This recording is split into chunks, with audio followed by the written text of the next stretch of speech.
Good morning मेरे प्यारे साथियों, स्वागत है आप सभी का हमारे यूट्यूब चैनल श्री हंस वाहिनी इंस्टीट्यूट पर।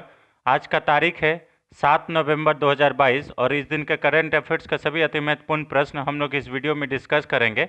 और साथ ही साथ हम लोग 5 अतिरिक्त कंप्यूटर के भी प्रश्न को डिस्कस करेंगे जो आने वाले सभी प्रतियोगी परीक्षाओं में पूछे जाते हैं।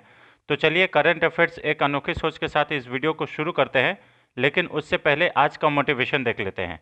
आज का मोटिवेशन है, अवसर और सूर्योदय में एक ही समानता है कि देर करने वाले इन्हें खो देते हैं। बिल्कुल सही बात है। अपॉर्चुनिटी और सनराइजिंग दोनों ऐसा चीज़ है कि जो देर करता है उसको मिलता ही नहीं है। जैसे आप देर से उठिएगा तो आप सूर्य को उगते हुए कभी नहीं देख पाइएगा, ठीक है। उसी प्रकार से आपको अपॉर्चुनिटी है, अपॉर्चुनिटी एक बार ही मिलता है इंसान को लाइफ में, ठीक है। अगर आप लेट कीजिएगा उस अपॉर्चुनिटी को लेने में तो फिर वो आपको कभी नहीं मिलेगा। तो इसीलिए आप कोशिश कीजिए, आपका जो डेली रूटीन होना चाहिए वो डेली जल्दी जगने का होना चाहिए, या फिर अपॉर्चुनिटी के प्रति जो आपको मिल रहा है, अवसर मिल रहा है, उसको हासिल करने का प्रति लक्ष्य होना चाहिए, ठीक है। इसीलिए चलिए, आई होप इस मोटिवेशन को आप समझ पाए होंगे। तो चलिए आज का पहला क्वेश्चन देख लेते हैं। उससे पहले टेबल ऑफ कंटेंट में ये सब national international awards and honours, art and culture, government scheme, science and technology, business economy, banking, reports and indices, summits and conference, sports news, defence security, ये सब सारे चीज़, environment and biodiversity, legal and constitutional और important days, ये सब सारे चीज़ हम लोग इस वीडियो में डिस्कस करते हैं।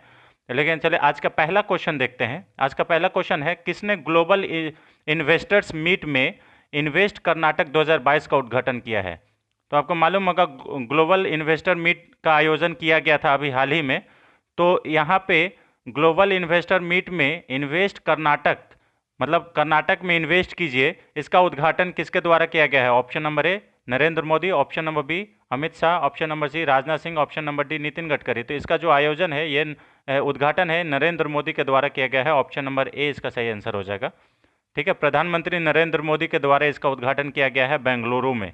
कहाँ पे किया गया है? बेंगलोर में किया गया है, इसे याद कर लीजिएगा, ठीक है। ये भी पूछा जा सकता है, इसका आयोजन कब से कब हुआ है? तो 2 नवंबर से 4 नवंबर के बीच में हुआ है। कर्नाटक की बात करें तो इसका राजधानी बेंगलोर है, ठीक है। और कर्नाटक के मुख्यमंत्री वसवराज बम्बई है, इसे याद कर लीजिएगा। और कर्नाटक के बेंगलुरु में ही आपको मालूम होगा कि एसबीआई बैंक के द्वारा एक स्टार्टअप के लिए ही, मतलब लक्ष्य स्टार्टअप के लिए ही बैंक ब्रांच खोला गया है, इसे भी याद कर लीजिएगा, ठीक है। कर्नाटक के राज्यपाल थावरचंद गहलोत हैं और यहाँ पे कर्नाटक में ही बांदीपुर राष्ट्रीय उद्यान है, इसे याद कर लीजिएगा। बनेरघट्टा राष्ट्रीय उद्यान भी यहीं पे है, इसे भी याद कर लीजिएगा। अब आते हैं कर्नाटक राज्य सरकार को, अभी कर्नाटक राज्य सरकार के द्वारा 1 नवंबर को अपना स्थापना दिवस राज्य उत्सव के रूप में मनाया है, इसे भी याद कर लीजिएगा। और हाल ही में तेलुगु अभिनेता पुनीत राजकुमार को मरणोपरांत कर्नाटक रत्न पुरस्कार से सम्मानित करने का घोषणा किया गया है। मरणोपरांत है ना, पुनीत राजकुमार जी का निधन हो गया है, ये बहुत ही बेहतरीन तेलुगु अभिनेता थे, इसे भी याद कर लीजिएगा। हाल ही में बेंगलुरु की नमा मेट्रो रेल ये व्हाट्सएप पर क्यूआर कोड टिकट सेवा शुरू करने की घोषणा किया है, इसे याद कर लीजिएगा, बहुत इंपॉर्टेंट है। हाल ही में कर्नाटक राज्य सरकार ने विधानसभा में कन्नड़ भाषा व्यापक विधेयक, विकास विधेयक जो 2022 है उसे पेश किया है, ये भी थोड़ा सा इंपॉर्टेंट है, ठीक है। क्वेश्चन नंबर 2 पे आते हैं। हाल ही में किस राज्य के द्वारा सिविल एयर नेविगेशन सेवा संगठन एशिया प्रशांत सम्मेलन की मेजबानी की है? Option number A Andhra Pradesh, option number B Gujarat, option number C Goa, option number D Maharashtra. तो देखिए अभी हाल ही में गोवा के द्वारा एशिया सिविल एयर नेविगेशन सेवा संगठन एशिया प्रशांत सम्मेलन का मेजबानी किया गया। ऑप्शन नंबर सी इसका सही आंसर हो जाएगा, ठीक है, इसे याद कर लीजिएगा। एयर नेविगेशन है ना, तो ये जो है इसका आयोजन गोवा में किया गया है। अभी देखिए गोवा की स्टैटिक फैक्ट्स के बारे में डिस्कशन करें तो इसका जो राजधानी है पणजी है, मुख्यमंत्री प्रमोद सावंत है और राज्यपाल पीएस श्रीधरन पिल्लई है, इसे याद कर लीजिएगा। अभी हाल ही में यह घोषणा किया गया था कि जैसे 36वें राष्ट्रीय खेल 2022 जो हुआ वो गुजरात में हुआ, उसी प्रकार से 37वें राष्ट्रीय खेल 2023 का आयोजन ये गोवा में किया जाएगा। तो ये थोड़ा सा याद कर लीजिएगा, है ना। गोवा में ही साओ जोआओ फेस्टिवल मनाया जाता है। तो साओ जोआओ फेस्टिवल कहाँ आयोजित किया जाता है? गोवा में किया जाता है, इसे याद कर लीजिएगा, ठीक है। और अभी भारत के वित्त मंत्री निर्मला सीतारमन के द्वारा राष्ट्रीय सीमा शुल्क और जीएसटी संग्रहालय का उद्घाटन जो है ये गोवा में किया गया है, गोवा के पणजी में। ठीक है। 12वीं हॉकी इंडिया सब जूनियर पुरुष राष्ट्रीय चैंपियनशिप का आयोजन जो है ये गोवा में किया गया है। हर घर जल वाला राज्य ये जो गोवा बन गया है, और गोवा ही रेबीज मुक्त भी बना है, इसे याद कर लीजिएगा। रेबीज मुक्त अगर राज्य पूछ लिया जाए तो कौन होगा? ये भी गोवा ही होगा। भगवान महावीर राष्ट्रीय उद्यान ये भी गोवा में स्थित है, इसे याद कर लीजिएगा, बहुत इंपॉर्टेंट है। रेबीज मुक्त वाला पहला राज्य गोवा है। ठीक है। क्वेश्चन नंबर 3 पे आते हैं। हाल ही में किस देश ने यूक्रेन में डिमिनिंग ट्रेनिंग प्रोजेक्ट शुरू किया है? Option number A America, option number B Germany, option number C France, option number D Italy. तो अभी अमेरिका के द्वारा यूक्रेन को मदद करने के लिए डिमिनिंग ट्रेनिंग प्रोजेक्ट शुरू किया है। आपको मालूम होगा कि अभी यूक्रेन और रशिया के बीच युद्ध चल रहा है। इसी में अमेरिका जो है ये अपना मतलब यूक्रेन का अप्रत्यक्ष रूप से मदद कर रहा है, और उसी के लिए यह ट्रेनिंग प्रोजेक्ट खोला गया है। ठीक है। इस ट्रेनिंग के माध्यम से मतलब जितने भी है युद्ध से रिलेटेड उसको स्ट्रेटेजी को डिस्कस करेगा अमेरिका, और उसको मतलब आर्थिक सहायता भी प्रदान करेगा। अभी देखिए अमेरिका के बारे में स्टैटिक फैक्ट्स के बारे में डिस्कस करते हैं। तो अमेरिका की राजधानी वाशिंगटन डीसी है, आप लोग सभी जानते हैं। और अमेरिका का जो मुद्रा है वो क्या है? डॉलर है। ठीक है। राष्ट्रपति जॉय बाइडन है और उपराष्ट्रपति कमला हैरिस है, जो कि भारतीय मूल की है, इसे भी याद कर लीजिएगा। अभी हाल ही में अमेरिका का जो सुपर कंप्यूटर है वो उसका नाम क्या है? फ्रंटियर। और ये जो जापान का सुपर कंप्यूटर है उसका नाम है फुगाकू। तो फ्रंटियर जो है ये फुगाकू को पीछे छोड़कर दुनिया का सबसे फास्टेस्ट सुपर कंप्यूटर बन गया है। ठीक है। बहुत ज़्यादा इंपॉर्टेंट है ये, इसे याद कर लीजिएगा। ठीक है। उसके बाद दुनिया का सबसे व्यस्त हवाई अड्डा कौन सा है? तो अभी हम लोग कुछ दिन पहले ही पढ़े थे कि दुनिया का सबसे व्यस्ततम हवाई अड्डा हार्ट्सफील्ड जंक्शन अटलांटा अंतर्राष्ट्रीय हवाई अड्डा है, जो कि यूएसए में है, इसे याद कर लीजिएगा। ठीक है। I2U2 समूह में कितने देश शामिल है? तो इसमें 4 देश शामिल है, भारत, इजराइल, यूएई और यूएस, इसे याद कर लीजिएगा। I2U2 समूह। ठीक है। और इसको किस लिए बनाया गया था? इसका उद्देश्य क्या था? चाइना को काउंटर करने के लिए। ठीक है। और क्वाड देश में अगर आपसे पूछ लिया जाए तो क्वाड देश में कितने देश शामिल है क्वाड समूह में? तो इसमें भी 4 देश शामिल है। ठीक है। इसमें कौन कौन सा शामिल है? तो इसमें है भारत, जापान, यूएस और ब्राज़ील। तो इसे याद कर लीजिएगा। चलिए, उसके अलावा अमेरिका से रिलेटेड देखिए हर्ट्सफील्ड अभी हमने बताया कि सबसे व्यस्ततम हवाई अड्डा है। इसमें मतलब ये किस रिपोर्ट के मुताबिक बोला गया है? एक यूके में स्थित ओजी एविएशन फर्म है, इसका रिपोर्ट के अनुसार यह जो है हर्ट्सफील्ड जंक्शन अटलांटा अंतर्राष्ट्रीय हवाई अड्डा यह दुनिया का सबसे व्यस्ततम हवाई अड्डा है। इसी रिपोर्ट के अनुसार भारत में इंदिरा गांधी इंटरनेशनल एयरपोर्ट जो कि दिल्ली में है वो 10वें स्थान पर है। ठीक है। हाल ही में भारत और अमेरिका के बीच युद्ध अभ्यास नामक एक्सरसाइज शुरू हुआ है। युद्ध अभ्यास नामक एक्सरसाइज, इसे याद कर लीजिएगा। ठीक है। युद्ध अभ्यास एक एक्सरसाइज का नाम है। टाइगर ट्रम्प एक्सरसाइज ये भी भारत और अमेरिका के बीच होता है, इसे याद कर लीजिएगा। ठीक है। हाल ही में अमेरिका में महात्मा गांधी के जीवन पर समर्पित गांधी संग्रहालय का उद्घाटन किया गया है। हाल ही में अमेरिका के सीनेट ने गन कंट्रोल विधेयक को पारित किया है, इसे भी याद कर लीजिएगा। और ये वाला इंपॉर्टेंट है, आरती प्रभाकर को अमेरिका के राष्ट्रपति जॉय बाइडेन के विज्ञान सलाहकार के रूप में नियुक्त किया गया है।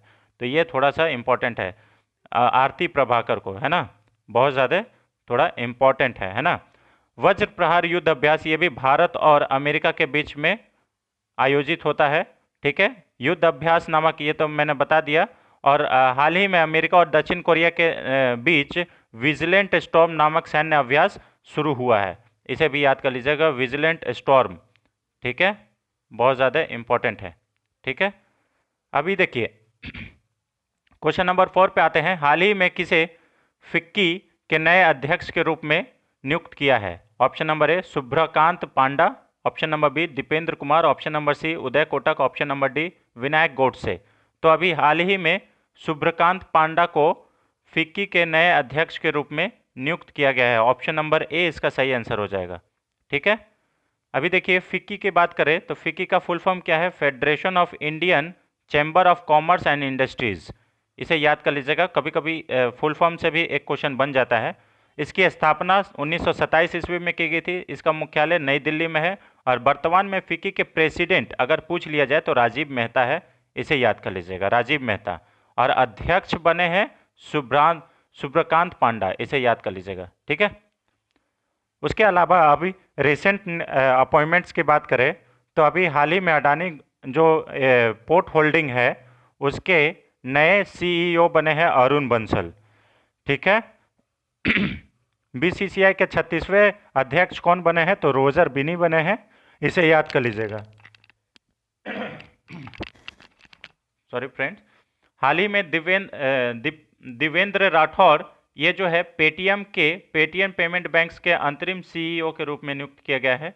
हाल ही में अश्विनी कुमार को दिल्ली सरकार के द्वारा गृह सचिव के रूप में नियुक्त किया गया है। इसे याद कर लीजिएगा, अश्विनी कुमार को, है ना।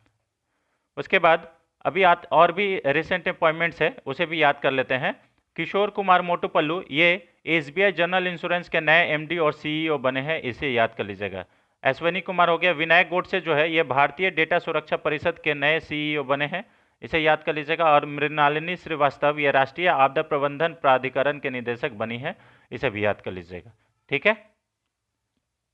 डी वाई चंद्रचूड़ ये इसी महीने आपको भारत के 50वें चीफ जस्टिस ऑफ इंडिया के रूप में देखे जाएंगे। इसे याद कर लीजिएगा। अभी हाल ही में इसी सप्ताह में इनका क्या बोलते हैं शपथ ग्रहण है। इसे भी याद कर लीजिएगा, ठीक है। डी वाई चंद्रचूड़ भारत के 50वें चीफ जस्टिस ऑफ इंडिया होंगे, CJI, ठीक है। उसके बाद AN गोपाल कृष्णन जो है ये सेबी के पूर्णकालिक सदस्य के रूप में कार्यभार संभाले हैं। इसे याद कर लीजिएगा। हाल ही में कंपटीशन कमीशन ऑफ इंडिया के कार्यवाहक अध्यक्ष के रूप में संगीता वर्मा को नियुक्त किया गया है। इसे याद कर लीजिएगा, ठीक है। इंडियन बैंक्स एसोसिएशन के नए अध्यक्ष कौन बने हैं तो AK गोयल बने हैं। इसे याद कर लीजिएगा, AK गोयल, ठीक है। तो कुछ इंपॉर्टेंट यहाँ पे रिसेंट अपॉइंटमेंट्स रहा फ्रेंड्स, ठीक है। अगर आपको ये वीडियो पसंद आता है तो वीडियो को ज़्यादा से ज़्यादा शेयर करें ताकि ज़्यादा से ज़्यादा इससे लोग बेनिफिटेड हो सके, ठीक है। क्वेश्चन नंबर 5 पे आते हैं। हाल ही में किस राज्य सरकार के द्वारा हर साल राजा राज चोल की जयंती मनाने की घोषणा की गई है? Option number A Karnataka, option number B Kerala, option number C Andhra Pradesh, option number D Tamil Nadu. तभी हाल ही में तमिलनाडु सरकार के द्वारा ये सॉरी तमिलनाडु सरकार के द्वारा हर साल राजा राज चोल जो जयंती है उसे मनाने की घोषणा की गई है। तो इसे याद कर लीजिएगा, ऑप्शन नंबर D इसका सही आंसर है, ठीक है। तमिलनाडु सरकार के द्वारा हर साल ये जो है 3 नवंबर को मनाने की घोषणा की है। इसे भी याद कर लीजिएगा। तमिलनाडु की राजधानी चेन्नई है, मुख्यमंत्री MK स्टालिन है और राज्यपाल RN रवि है। इसे याद कर लीजिएगा। ये स्टैटिक फैक्ट्स हो गया। अभी तमिलनाडु के कुछ इंपॉर्टेंट जो रिसेंट न्यूज़ रहा है उसे भी डिस्कस कर लेते हैं। जैसे अभी हाल ही में तमिलनाडु के जो राज्यपाल हैं वो ऑनलाइन जुए को नियंत्रित करने के लिए, ठीक है, एक अध्यादेश पारित किए हैं। और आपको बताना है कमेंट बॉक्स में कि राज्यपाल अध्यादेश किस अनुच्छेद के तहत जारी करता है, बता दीजिएगा। जैसे राष्ट्रपति का जो अध्यादेश जारी करने का शक्ति है वो अनुच्छेद 1, 2, 3 में है। उसी प्रकार से राज्यपाल किस अनुच्छेद के तहत अध्यादेश को जारी करता है, ठीक है। तब तक हम नेक्स्ट क्वेश्चन को आगे बढ़ाते हैं। हाल ही में पेगाट्रॉन कंपनी ने तमिलनाडु के चेन्नई में आईफोन निर्माण करने को शुरू किया है। हाल ही में तमिलनाडु सरकार ने गिद्धों के संरक्षण के लिए एक पैनल गठित किया है। खाद्य सुरक्षा सूचकांक में तमिलनाडु शीर्ष स्थान पर है। इसे याद कर लीजिएगा, फूड सेफ्टी इंडेक्स में, ठीक है, तमिलनाडु शीर्ष स्थान पर है। चलिए हम ही बता देते हैं। राज्यपाल जो है वह अनुच्छेद 213 के तहत अध्यादेश पारित करता है, 213। इसे याद कर लीजिएगा, ठीक है। तमिलनाडु जो है ये मछली के उत्पादन में नंबर 1 पर है। भारत में मछली के उत्पादन में नंबर 1 पर है। महाराष्ट्र चीनी के उत्पादन में नंबर 1 पर है। इसे याद कर लीजिएगा। जल्लीकट्टू त्यौहार तमिलनाडु में मनाया जाता है। आदिपुरम त्यौहार ये भी तमिलनाडु में मनाया जाता है। हाल ही में तमिलनाडु सरकार ने तमिल थाई वजतू, ये वजतू है, ठीक है, को अपना राष्ट्रीय गीत घोषित किया है। इसे याद कर लिए, राजकीय गीत होगा, है ना, राष्ट्रीय नहीं, राजकीय, ठीक है, स्टेट सॉन्ग, ठीक है। क्वेश्चन नंबर 6 पे आते हैं। हाल ही में किस राज्य में बाजी राउत राष्ट्रीय फुटबॉल टूर्नामेंट का उद्घाटन किया हुआ है? Option number A Madhya Pradesh, option number B Orissa, option number C Chhattisgarh, option number D Maharashtra. तो अभी हाल ही में उड़ीसा राज्य सरकार के द्वारा बाजी राउत राष्ट्रीय फुटबॉल टूर्नामेंट का उद्घाटन किया गया। ऑप्शन नंबर बी इसका सही आंसर हो जाएगा। ठीक है, बाजी राउत राष्ट्रीय फुटबॉल टूर्नामेंट का उद्घाटन उड़ीसा राज्य सरकार के द्वारा किया गया है। ठीक है, अब देखिए उड़ीसा का जो है, तो उड़ीसा के बारे में हम लोग इंपॉर्टेंट फैक्ट्स डिस्कशन कर लेते हैं। उड़ीसा की राजधानी भुवनेश्वर है। उड़ीसा के मुख्यमंत्री नवीन पटनायक है। ठीक है, अभी देखिए हाल ही में उड़ीसा के विशाखापट्टनम में सिम्बेक्स युद्ध अभ्यास आयोजित किया गया था। और सिम्बेक्स किसके बीच होता है? भारत और सिंगापुर के बीच होता है, तो इसे याद कर लीजिएगा। इसके अलावा और भी है कुछ दिन पहले ही उड़ीसा सरकार के द्वारा किसानों के लिए कृषि क्रेडिट पोर्टल सफल को लॉन्च किया है, तो इसे भी याद कर लीजिएगा। और इसका उद्घाटन कौन किया था? तो नवीन पटनायक के द्वारा किया गया था। ठीक है, राजधानी भुवनेश्वर है, गणेशी लाल राज्यपाल है, और अभी हाल ही में व्हीलर द्वीप का नाम बदल करके एपीजे अब्दुल कलाम कर दिया गया है, इसे भी याद कर लीजिएगा, बहुत ज़्यादा इंपॉर्टेंट है ये क्वेश्चन, है ना। जैसे 1 अप्रैल को उत्कल दिवस मनाया जाता है, आप लोग को सभी को मालूम होगा, या उड़ीसा दिवस भी 1 अप्रैल को मनाया जाता है। कोणार्क सूर्य मंदिर ये उड़ीसा में स्थित है। कोणार्क सूर्य मंदिर को ब्लैक पैगोडा के नाम से भी जाना जाता है, और कोणार्क सूर्य मंदिर ही है जो सौर ऊर्जा से संचालित 100% सौर ऊर्जा से संचालित मंदिर है। मतलब इलेक्ट्रिसिटी जो है इसमें सौर ऊर्जा से आता है, इसे याद कर लीजिएगा। लिंगराज मंदिर ये उड़ीसा के भुवनेश्वर के समीप स्थित है, इसे याद कर लीजिएगा। ठीक है, उसके अलावा हाल ही में रेल मंत्री अश्विनी वैष्णव, जो भारत के रेल मंत्री है, वह अश्विनी वैष्णव उड़ीसा के भुवनेश्वर में ही भारत के पहले एल्युमिनियम फ्रेट ट्रैक का उद्घाटन किए हैं। मतलब जो मालगाड़ी का जो डब्बा होता था पहले लोहा का बना होता था, लेकिन अभी ये जो डब्बा है वो एल्युमिनियम का बना हुआ है, इसीलिए ये इंपॉर्टेंट है ना। हाल ही में उड़ीसा सरकार ने संविदा भर्ती को समाप्त कर दिया है। जितने भी संविदा कर्मी थे उसको परमानेंट करके इस भर्ती प्रक्रिया को ही समाप्त कर दिया है।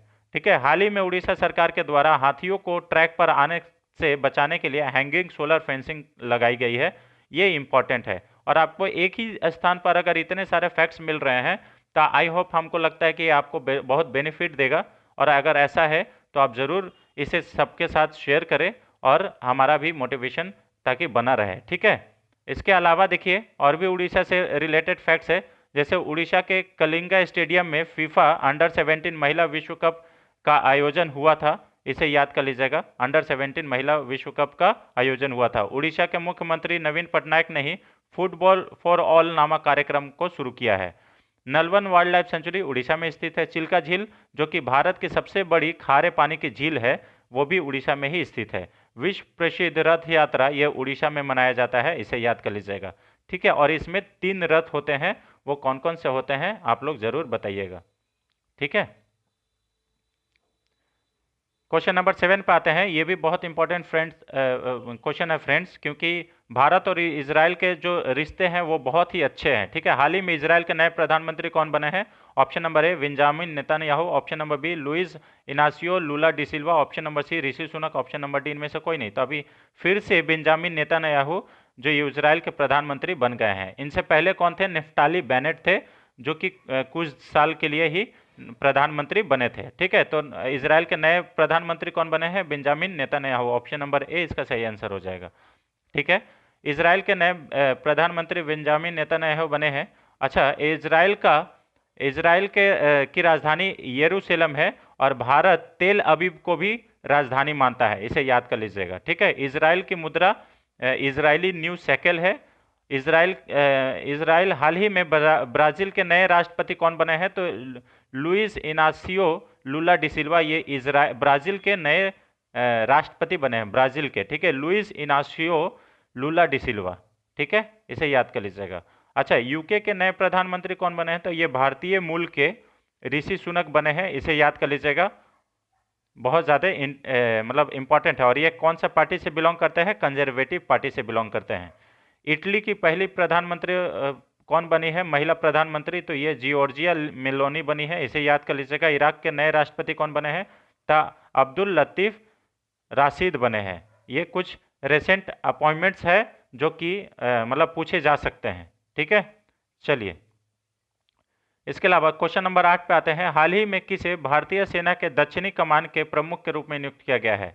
तो भारतीय सेना के दक्षिणी कमान के प्रमुख किसे नियुक्त किया गया है? Option number A Ajay Singh, option number B Shefali Juneja, option number C AK Goyal, option number D Arun Bansal. तो अभी हाल ही में अजय सिंह को, लेफ्टिनेंट जनरल अजय सिंह को भारतीय सेना के दक्षिणी कमान के प्रमुख के रूप में नियुक्त किया गया। ऑप्शन नंबर ए इसका सही आंसर हो जाएगा।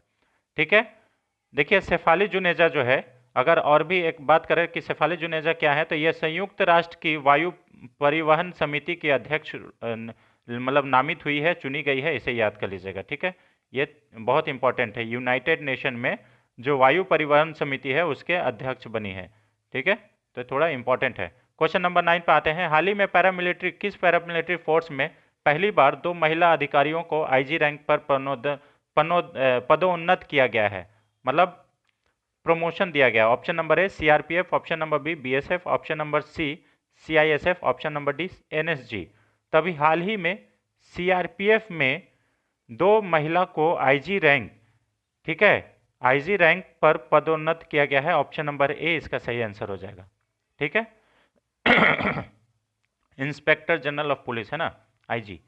देखिए हाल ही में CRPF पैरामिलिट्री फोर्स में पहली बार 2 महिलाओं को IG रैंक पर प्रमोशन दिया गया है। CRPF की स्थापना की बात करें तो CRPF की स्थापना जो है ये 1939 को की गई थी। इसका मुख्यालय नई दिल्ली में है और वर्तमान में CRPF के जो प्रमुख है वो SL थाउसेन है, जिनका पूरा नाम है सुजय लाल थाउसेन, इसे याद कर लीजिएगा। ठीक है, 2 महिलाओं जिनका प्रमोशन किया गया है उनका नाम है सीमा ढूंढिया और एनी इब्राहिम, इसे याद कर लीजिएगा, थोड़ा इंपॉर्टेंट है ना, पहली बार है इसलिए।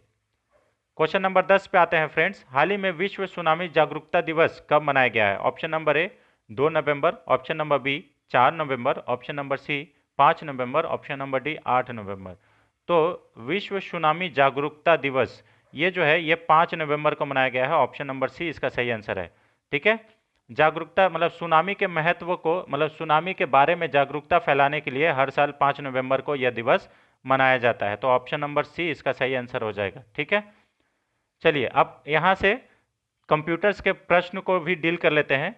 ऑप्शन नंबर देखिए, हाल ही में स्टोरेज लोकेशन को आइडेंटिफाई करने के लिए प्रयुक्त नाम का क्या नाम या नंबर को क्या कहते हैं? जो भी लोकेशन है जहां पे हम लोग कुछ भी डेटा को स्टोर करते हैं, तो स्टोरेज लोकेशन को आइडेंटिफाई करने के लिए जो प्रयुक्त नाम या नंबर होता है उसे क्या कहते हैं? Option number A address, option number B byte, option number C record, option number D program. तो उसे एड्रेस के नाम से जाना जाता है जो स्टोरेज लोकेशन होता है। ऑप्शन नंबर ए इसका सही आंसर हो जाएगा। ठीक है, MS वर्ड में अलाइनमेंट और फॉन्ट साइज के लिए कौन सा टूल बार बटनेस डिस्प्ले करता है? Option number A formation tool bar, option number B standard tool bar, option number C drawing tool bar, option number D graphic tool बार।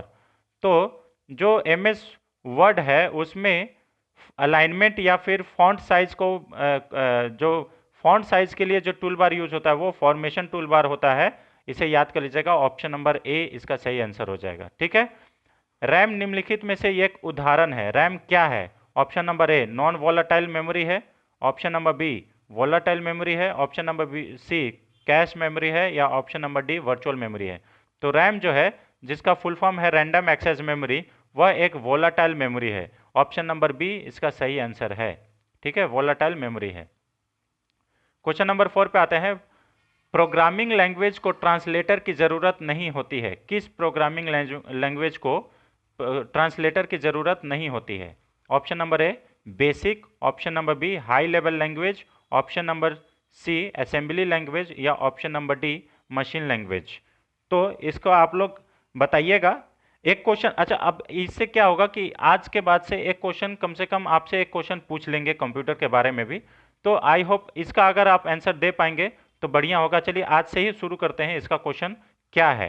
ठीक है, तो इसका आंसर आप बताइएगा कमेंट बॉक्स में। ठीक है, फिर देखते हैं कि आप लोग बता पाते हैं कि नहीं। अच्छा, इसका भी आंसर आप लोग अगर बता पाएंगे तो ज़्यादा बेहतर होगा। ठीक है, देखिए यहाँ पे बहुत आसान से लिखा हुआ है कि सबसे बड़े से सबसे छोटे क्रम में कौन सा है ये।